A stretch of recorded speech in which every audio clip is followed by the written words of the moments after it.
women are here. Oh, and Senator Archuleta.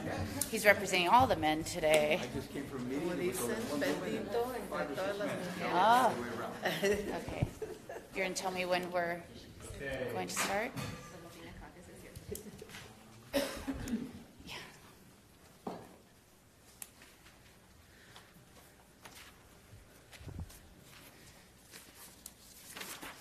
Doesn't have to be all quiet. We're just waiting on the live stream to start.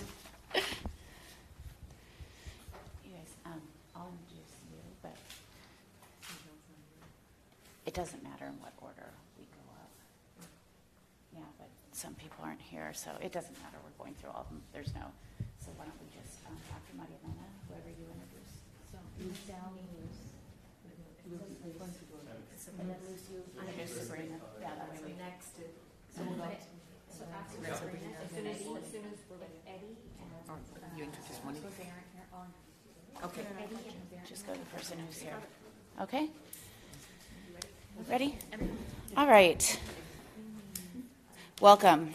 As chair of the Latino Caucus, it looks like the Latina Caucus today, I'd like to welcome you to the unveiling of our 2019 legislative priorities. After months of discussions and meetings, the caucus has agreed on really addressing 5 major policy priorities. Of course, the most important will continue to be for us census and civic engagement, ensuring that we have a full and complete count next year. We will, again, as in every year, focus our efforts on immigration and new Americans. But this year, 3 kind of categories that we're trying to put our bills into are economic equity, education, and the environment. Within these 5 policy frames, the caucus selected 15 bills as our legislative priorities. Today, the members who are authoring those bills are going to speak very briefly about what the bill does, and then following the press conference, we will be happy to open for questions. Beginning us off, of course, is our Vice Chair, Senator Maria Elena Durazo. Thank you, Chair Lorena Gonzalez and leader for the Latino community. I am very pleased that our bill, Health for All, SB 29, is a priority bill for the Latino caucus.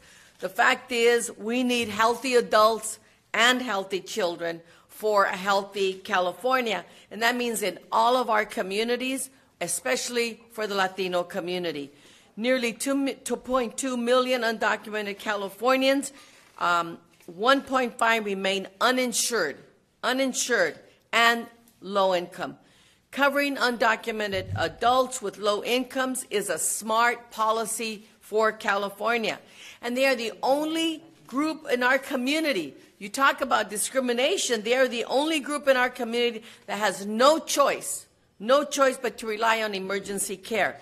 They pay into California's taxes $3 billion a year, but they don't have the same rights as other Californians. So we want to remove the age limit for Medi-Cal eligibility, regardless of the person's immigration status. And that means it's a smart policy because they will get quality primary care with regular well visits, preventative care. This will be life-changing for our community. They no longer have to rely only on home remedies, emergency visits, or just more importantly, or worse, putting off the care. We already pay for them because they go to the emergency rooms. That's not smart for them to get their health care and coverage through the emergency room. So we already pay, let's pay in a much smarter way. Solo quiero decir en español que, como en años anteriores, el Caucus Latino propone una lista de legislación, como mencionó nuestra presidente del Caucus, asambleísta Lorena González. Este es para la comunidad latina. Este año hemos elegido 15 proyectos de leyes que tienen como propósito mejorar las vidas de todos los californianos, pero también con un enfoque sobre la comunidad latina. Continuaremos nuestros esfuerzos para defender y proteger los derechos de todos y los latinos igualmente. Ahora quiero presentar al asambleísta Miguel Santiago. Gracias, colega. Bueno, ahora estamos aquí para apoyar muchas pólizas, pero en particular yo voy a hablar de AB2, que daría colegios comunitarios gratis a todos los estudiantes de California por 2 años. Y esto es muy importante, simplemente porque nosotros sabemos que el costo de educación sigue subiendo todos los años, pero también cuando un muchacho o muchacha va a tiempo completo, son más exitosos, hasta los 60, 70, 80% más exitosos que si fueran tiempo y medio. Today we're here and I'm speaking on AB2. This is about free community college. As the Latino population continues to grow in California, we know that we need to educate them and prepare them for a 21st century workforce. And AB2 will help us by making community college free for 2 years. We did 1 year several years ago. This year we're pushing for 2, simply because we know that we want our students to be successful. And if they go full-time, the success rate jumps between 60 to 70%. In Los Angeles County, where LA Community College District is the biggest district, you have about 83% persistence rate from first year to second year. And so this year, we're going to continue to push on AB2 to make community colleges free for 2 years. And AB2 is that bill that's going to help us there. Thank you.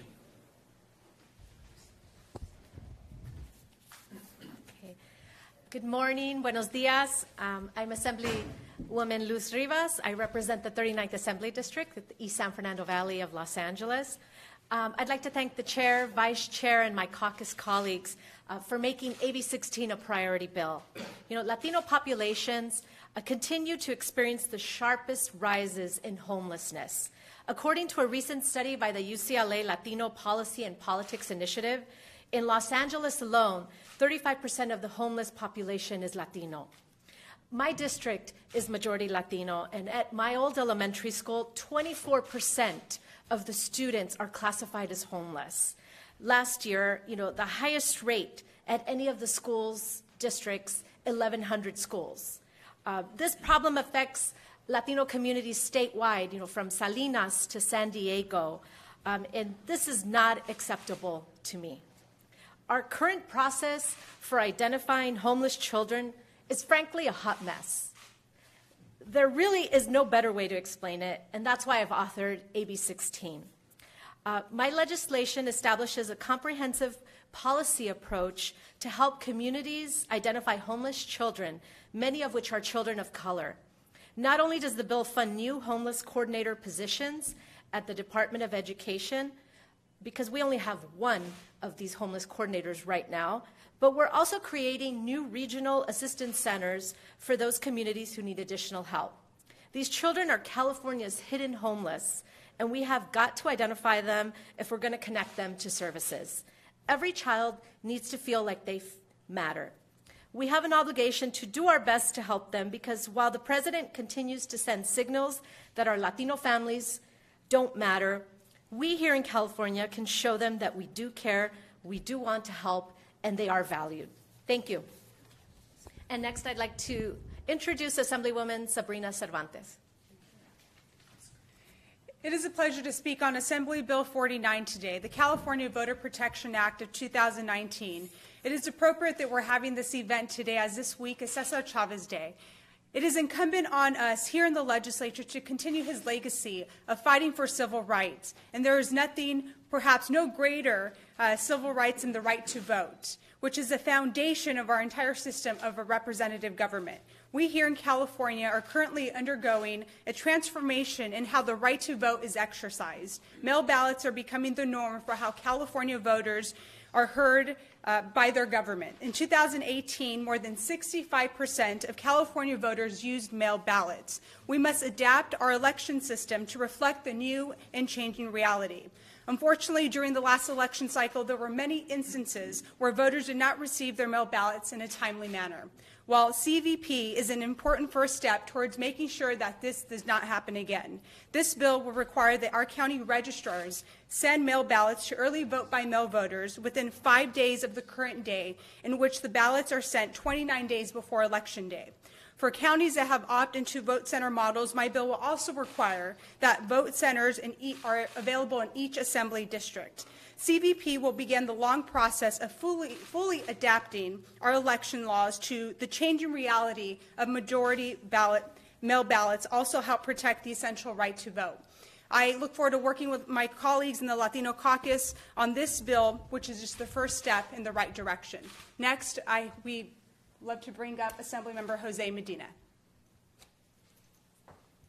Thank you. I'm honored and pleased to have AB 331 included in this year's Latino Caucus priority bills. This bill will make a semester of ethnic studies a high school graduation requirement beginning in the school year 2024-2025. Knowledge of our history plays a critical role in shaping who we are and who we become. When I was growing up, there was nowhere in the history books anyone or any stories that related to my own culture and history. As a former teacher of ethnic studies, I saw firsthand the power of a curriculum that reflects all the students in the classroom and the power that that curriculum has to make students actually more successful. California is one of the most diverse states in the country, and AB 331 would help us celebrate that diversity by including all cultures and histories in the classroom. And I will introduce Assemblywoman Monique Limon. Buenos dias. My name is Monique Limon. I represent the Santa Barbara and Ventura County area, and I'm proud that I have two bills under economic equity that I will be discussing. AB 378 is a bill that focuses on workers. It ensures that more than 40,000 workers in the space of childcare are able to come to the table to have a voice, to organize, and collective bargain.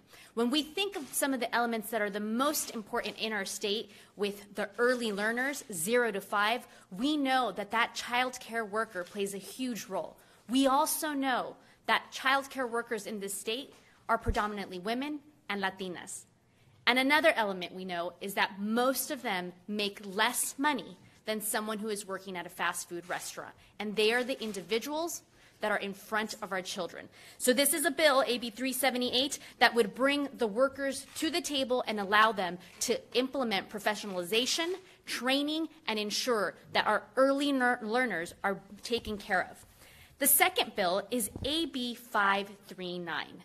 It's a bill that looks at financial products, the Fairness Access to Credit Act. We know that in our communities and in this state, there are a number of financial needs that our communities have, and those include emergency financial services. What we want is to ensure that our Latino community, that all members of the state of California are able to access those financial services at 36% for loans in the area of $2,500 to $10,000. Currently, people are accessing those loans at 100 and 200% APR. We also know that the institutions that offer these loans are predominantly located in low-income communities and communities of color. We will ensure that this moves forward just as the way it's moved forward at the federal government, including for active members of the military that currently have a rate of 36%. Gracias por estar aquí. Hoy voy a hablar sobre dos propuestas que estamos priorizando aquí con el grupo latino, y uno es sobre los trabajadores, 40,000 trabajadores que están aquí en nuestro estado, que son mujeres que cuidan a los niños de 0 a 5. La segunda es asegurar que servicios y productos financieros son buenos para nuestra comunidad y asegurarnos que la gente no tenga problemas cuando tome estos productos financieros. Gracias. Ahora me gustaría invitar a la asambleísta Blanca Rubio. I'd like to welcome Assemblymember Blanca Rubio. Thank you. I'm very excited to be here this morning and have the opportunity to speak to all of you today. I believe that it's critical to ensure every student has access to funding for college, and costs should never be the final determination when choosing a college to attend. I had to go to community college at the same time as working full-time because I didn't have the means at the time to go to a four-year college. That is why I'm very excited to author Assembly Bill 1307, the College Opportunity Act. This bill will bring stability to the Cal Grant Award by implementing a new funding formula for awards for students attending private nonprofit universities. Unlike the awards for UC and CSU that are adjusted based on changes in tuition, the award allocation for private nonprofit universities was set to a static amount in the Budget Act of 2000. So there hasn't been an increase since 2000. Upon success of AB 1307, Cal Grant awards for private nonprofit colleges will increase and adjust with future increases in allocations for CSU. Cal Grant Award provides critical financial assistance to students, and we all know with all of the chaos within that funding system in the last few weeks that it's critical to provide opportunities for our communities to access money to be able to attend those prestigious universities as well. Thank you very much, and I will go ahead and introduce Assemblymember Luis Reyes. Thank you so much. The census. We need to be counted, and we want to be sure that we are counted. We know that oftentimes our immigrant community is not counted. We must do everything possible. I thank my colleague, Assemblymember Cervantes, who is also introducing legislation in this area. AB 1666 will now require that our schools be involved. We know that the schools are one of the areas that most of our community trust. So if the community trusts what the schools are telling them, then we want to be sure that the schools are the ones providing them the information. So schools will now be provided the resources they need to make sure that the parents and the children know that they should answer the questions of the census. We need to be counted, and we need to make sure that every household includes, when they're giving their report, all of the children, because we have found statistically that that is another area where we fall short.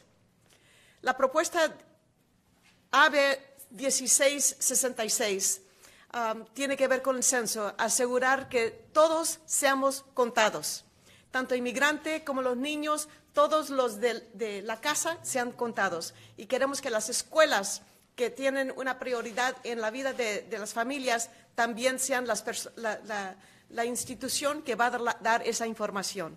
Gracias. And now I would like to introduce Assemblymember Robert Rivas. It's great to be here with my colleagues. I am proud to introduce Assembly Bill 1783, which is the Farm Worker Housing Act of 2019. We all know that California is facing a severe housing shortage. And this isn't just an urban problem. Many agricultural areas in our state also face this housing crisis. In rural Monterey County, we have 12 schools where 1 in 5 students are homeless. At Sherwood Elementary School in Salinas, that number is nearly 4 in 10. 90% of these homeless students are Latino. We have farm worker families living in substandard housing conditions, severely overcrowded housing conditions. But AB 1783 creates a streamlined process to build farm worker housing on agricultural land. It sets quality standards to ensure that the new housing is dignified and that it is family-friendly. And it certainly does, it goes a long way to put safeguards in place to protect our environment. You know, I can speak from experience when it comes to this issue, and I can speak from experience because I lived in farm worker housing with 10 members of my family. Our housing was very basic, but it was decent. And it gave our family the opportunity for a better life. And now is our time as a legislature, as a caucus, to ensure that our current generation of farm workers, that their children also have the chance at a better life and a brighter future, and that they are given the chance to achieve the California dream. Thank you. And next, want to introduce Senator Bob Archuleta. Thank you so much.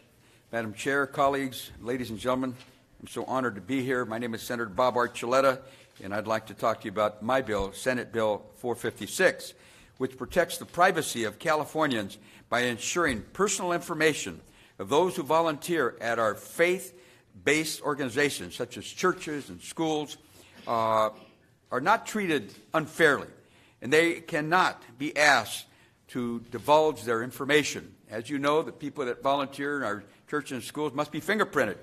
Well, the fear factor is it's going to leak out. It's going to get out somewhere else. So many of our participants volunteer each and every day at these churches and schools because they know that giving back is so very important.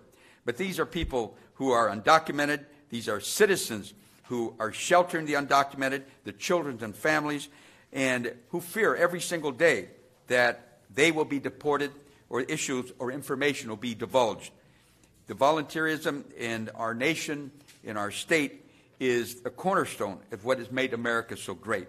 And we want everyone to be able to volunteer whenever possible to help promote peace and harmony in the communities, but more importantly, come together, all of us, to share what we believe in, fairness and equality. So I'd like to thank my fellow Latino Caucus members for supporting this bill, and I look forward to working with them to ensure that all Californians have the right to privacy in every single day of their lives. Thank you. So we have, I think, three members who must be stuck in committee. I'll go over my bill that is one of the priorities, and then I'll briefly mention theirs since they're not here.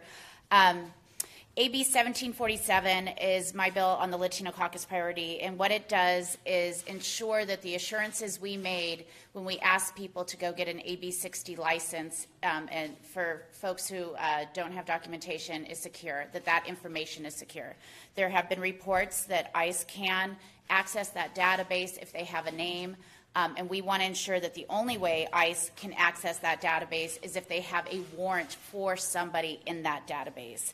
AB 1747 prohibits California law enforcement agencies from making agency or department databases available except for the purpose of determining an individual's citizenship or immigration status. This information is required to be shared by federal law. But AB 1747 does not apply to information within those databases on individuals with an active arrest warrant. So this is just an added level of security since there have been reports that our information that was given to the DMV under AB 60 was used by ICE officials. The other bills that are on our priority list that the authors unfortunately couldn't join us is Senate Bill 594 by Senator Susan Rubio. It is a roadmap for English language learners to ensure that they're adequately addressed in school. AB 1759 by Assemblyman Rudy Salas. That is an effort to increase healthcare workforce in underserved communities, specifically Latino communities, and that is one of our priorities. And last but not least, one of the ones we're really proud to be engaging on this year and will be a priority of the caucus is AB 217, Assemblymember Eduardo Garcia's attempt to ensure that Safe Drinking Water for All Act. That is going to be a bill that's very important to this caucus. We know that the communities that do not have access to clean water, really not even clean enough to bathe in, let alone drink, tend to be overwhelmingly Latino and poor, and it's an issue that we have come together as a caucus and said we are going to prioritize and ensure that something happens this year to change that. So those are our Latino Caucus priority bills, 15 of them. That's a lot. We could have probably given 40, 50, but those are the ones we're going to settle on this year, and if anyone has any questions for any of the members, I'd be happy to take them now. Okay, thank you so much.